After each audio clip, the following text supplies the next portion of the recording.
The Armadillo was the mob that won the most recent mob vote, and today, in the first time in Minecraft's history, we're actually seeing the mob before the next major update, inside of 1.20.80. This is insane, and this brings up plenty of questions as to why we're seeing it now as opposed to inside of 1.21. We'll be talking about that soon enough, but yeah, inside this one update, there's 3 brand new items we're going to be getting. The Armadillo Scoot, the Armadillo Spawn Egg, and the Wolf Armor. If you're inside of a Savannah or a Mesa Badlands biome, you're gonna have a pretty decent chance of finding one of these guys. And it's gonna be pretty worth finding him because if you come up to them and actually use a brush on them, then what you'll actually get is a brand new item called the Armadillo Scoot.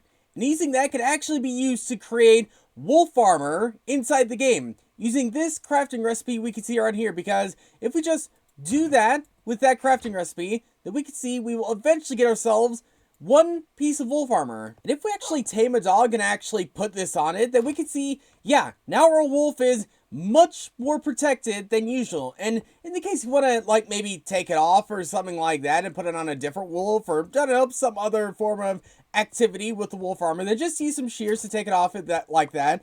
And some of those activities, including dyeing it. And yeah, you could dye it in all the 16 colors. So if you want to really customize your wolf, then you not only can dye their colors, but you can also get themselves brand new type of wolf armor and colored wolf armor. Meaning the amount of wolves you have has just gone up exponentially more, and even more as we should get to soon enough. And by the way, in the case you want to mend your wolf armor, then all you just need to use is some armadillo scutes. But speaking of customizing your wolf, there's now actually 9 different types of wolves you could find across the world. The pale one's gonna be the most common one you could find in several different types of biomes, but yeah, if you go to say like a jungle, a Mesa Badlands, a savanna, or many different types of biomes, you're gonna find unique types of wolves. Because say we're inside this jungle right now, then we could see we get a unique wolf. We get a brand new type of wolf texture. You can get that one from the jungle. You can get some from the snowy taiga. You can get, again, there's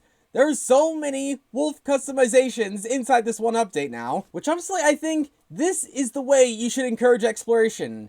Making some things an option, but making those options pretty fun. But that's not the only major things you could find inside this update, because there's also been a few quality of life changes we could see inside of here, such as the fact that now Guardians and Elder Guardians, their beams could actually be blocked to some extent using the shield. So if I just get hit, willingly get hit, then we can see we're eventually gonna lose about 2.5 hearts. But if we do that again, but hold up the shield, then we could eventually see that we're only going to lose what looks like only half a heart now. So shields are the way to go if you're going inside of ocean temples. And fortune is the way to go in the case you want to pick up berry bushes, because now if you actually fortune a berry bush, then you'll actually get so many more berries from it now. I believe the max is around about 6 or something like that. I don't know what the max was before, but yeah, now you can get so many more berries by using fortune. And you can get so many more water clutches, because now when you actually click down water and pick it back up, it will be instant, immediate. So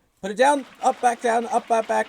It went so fast, I lost the ability to say words there. But yeah, we can see we could do it immediately now, rather than you just having that small little delay from picking it up and placing it down. There's also been a number of experimental changes, such as the fact that trial chambers spawning roughly in the exact same spot and orientation as Java. From what I've noticed, Java chambers are allowed to generate as low as they want, whereas Bedrock chambers seem to be capped around the -50s. Probably to try preventing them from having huge Bedrock layers completely removed. So while you will find them in the same spot, you're not going to find them in the exact same orientation between versions. But you will find a handful of other different types of things, such as say the wind charge now. Again, if you're playing this experimental version, don't do it in a long existing world. Unless if you want a high chance of your world getting mildly corrupted, I'd recommend just doing it on a random world. Or at the very least a copy. But yeah, still the big question, why are we getting the armadillos now as opposed to when 1.21 releases?